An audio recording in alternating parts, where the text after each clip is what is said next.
सियासत से जुड़ी, खासतौर पर एनसीपी में टूट के बाद अब शरद पवार और अजीत पवार के बीच जुबानी जंग भी तेज हो चुकी है। भतीजे अजीत पवार ने खुलकर चाचा को आईना दिखाया और उम्र का हवाला दिया, तो वहीं चाचा ने भी कह दिया कि अब सजा भुगतने के लिए तैयार हो जाओ।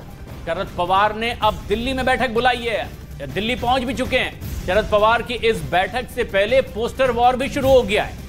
वहीं एनसीपी में मचे घमासान के बीच कल देर रात मुख्यमंत्री एकनाथ शिंदे ने अपने गुट के सभी विधायकों के साथ बैठक की, जिसमें आने वाले लोकसभा और विधानसभा सत्र की रणनीति पर चर्चा हुई। तो 5 तस्वीरें आपके सामने हैं और पिक्चर अभी बाकी है, क्योंकि शरद पवार ने ये कह दिया है कि अब अंजाम भुगतने के लिए अजीत पवार तैयार रहे। दिल्ली में एनसीपी की अहम बैठक होने वाली है, ये कहिए कि शरद गुट की अहम बैठक होने वाली है। महाराष्ट्र में 4-5 दिनों में विकेट गिरने का एक्शन रिप्ले सियासत में लगातार देखा जा रहा है।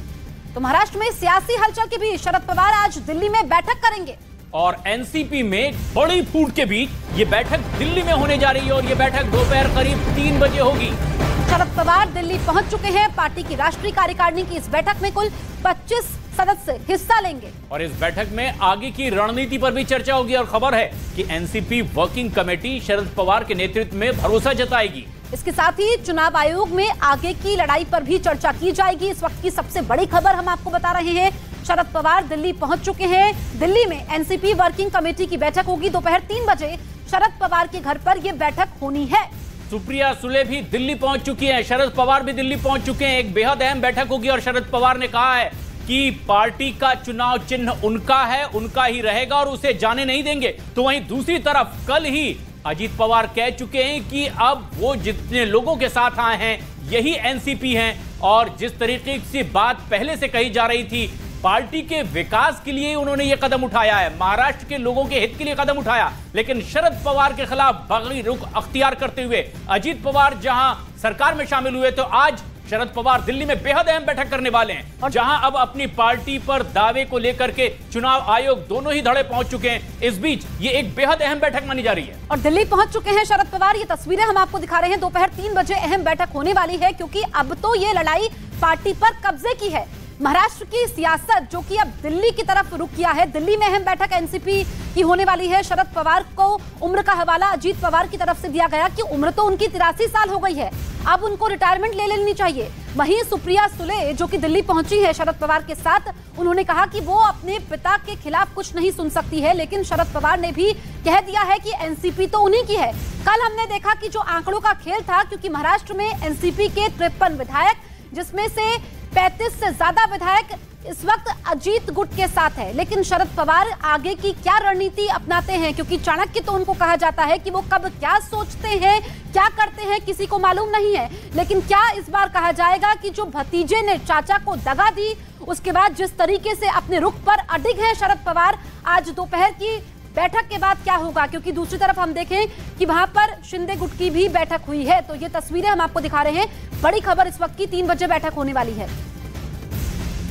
महाराष्ट्र में एनसीपी में शुरू हुई जंग अब ये राजधानी दिल्ली पहुंच चुकी है और शरद पवार ने दिल्ली में आज 3 बजे पार्टी की राष्ट्रीय कार्यकारिणी की बैठक बुलाई है। दिल्ली में होने वाली इस बैठक से पहले शरद पवार के समर्थक में कई पोस्टर लगाए गए हैं। वहीं एक और पोस्टर लगाया गया है जिसमें बिना नाम लिए अजीत पवार को गद्दार बताया गया है और पोस्टर बाहुबली फिल्म का सांकेतिक रूप से इसमें दिखाया गया है, जिसमें कटप्पा बाहुबली पर पीछे से वार करता है और बताया जा रहा है कि पोस्टर में अजीत पवार को कटप्पा जबकि चाचा शरद पवार को बाहुबली बताया गया है। इतना ही नहीं, पोस्टर में बाकायदा गद्दार भी लिखा हुआ है। तो ये 2 तस्वीरें आप देखिए, शरद पवार को पोस्टर के जरिए समर्थन दिया गया है, अजीत पवार पर हमला बोला गया है, इशारों में अजीत पवार पर हमला बोला गया है, बाकायदा गद्दार लिखा हुआ है। और ये भी लिखा है इस पोस्टर में कि सारा देश देख रहा है, अपनों में गद्दार छिपा है। ये लाइंस इन पोस्टर्स में लिखी गई है। वहीं एनसीपी पर कब्जे की लड़ाई अब पूरा दारोमदार उन 6 विधायकों के फैसले पर जाकर टिका है, जो अब किसी भी खेमे की बैठक में अभी तक शामिल नहीं हुए थे। इसीलिए उन पर सस्पेंस बना हुआ है कि वो किस तरफ जाएंगे और सपोर्ट करेंगे, अजीत पवार को या फिर शरद पवार को। अगर ये 6 विधायक अजीत पवार को सपोर्ट करते हैं और पार्टी और उनके सिंबल पर अजीत पवार गुट का दावा फिर ऐसे में मजबूत होता दिखाई देगा। लेकिन इन 6 विधायकों ने शरद पवार गुट को समर्थन दिया, तो अजीत पवार के सारे किए कराए पर पानी भी फिर सकता है। उल्टे उनकी मुसीबत बढ़ जाएगी। अब इन 6 विधायकों को अपने पाले में करने के लिए दोनों खेमों ने एड़ी चोटी का जोर लगा दिया है।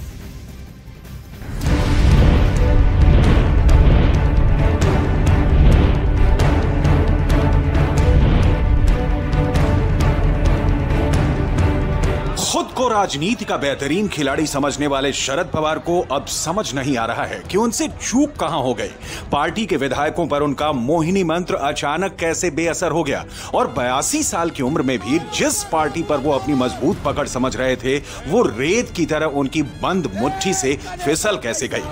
शरद पवार तुम संघर्ष करो।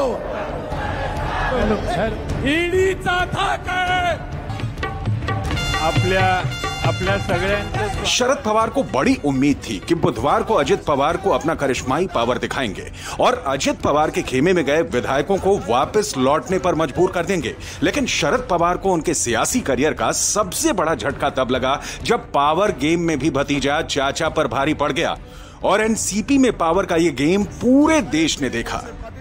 तर पुढचा कार्यक्रम सुरू होईल। आपल्या सगळ्यांनी वेगवेगळ्या पदावर काम करणारे युवक राष्ट्रवादी कांग्रेस पक्षाचे बुधवार को हुए शक्ति प्रदर्शन में 53 विधायकों वाली एनसीपी के 30 विधायक अजित पवार के साथ खड़े नजर आए तो शरद पवार के खेमे में महज 17 विधायक ही पहुंचे, जबकि 6 विधायक ऐसे रहे जिन्होंने दोनों खेमों से दूरी बनाए रखी। ऐसे में एनसीपी में चल रहे इस दिलचस्प मुकाबले की पहली भिड़ंत में अजित पवार चाचा शरद पवार पर बढ़त तो बना ली, लेकिन मैच जीतने के लिए उन्हें कम से कम 37 विधायकों का स्कोर खड़ा करना होगा और ये तभी मुमकिन है जब दोनों खेमों में गैर हाजिर रहे 6 विधायक अजित पवार के साथ जाकर खड़े हो जाएं। सियासत के माहिर खिलाड़ी शरद पवार की पार्टी पद और प्रतिष्ठा तीनों दांव पर लगी है। अब सारा दारोमदार एनसीपी के उन 6 खिलाड़ियों पर टिका है जिनके बारे में किसी को नहीं पता कि वो दोनों खेमों से दूर क्यों रहे। आगे वो किस खेमे को सपोर्ट करेंगे और किसकी साख बचाएंगे। फिलहाल चाचा और भतीजा दोनों का भविष्य अब इन्हीं 6 विधायकों के हाथों में है, लेकिन संख्या बल में भारी पड़ने की वजह अजित पवार ने बुधवार को दांव चल दिया, जिससे शरद पवार की सबसे बड़ी पूंजी उनकी पार्टी उनके हाथ से हमेशा के लिए फिसल सकती है। इस बीच शरद पवार को एक और झटका तब लगा जब दोपहर में शरद पवार की बैठक में शामिल होने वाले निर्दलीय विधायक देवेंद्र भोयार ने शाम होते होते पाला बदल लिया और फूलों का गुलदस्ता लेकर अजित पवार को भेंट करने पहुंच गए। देवेंद्र भोयार महाराष्ट्र के मोर्शी विधानसभा सीट से निर्दलीय विधायक हैं।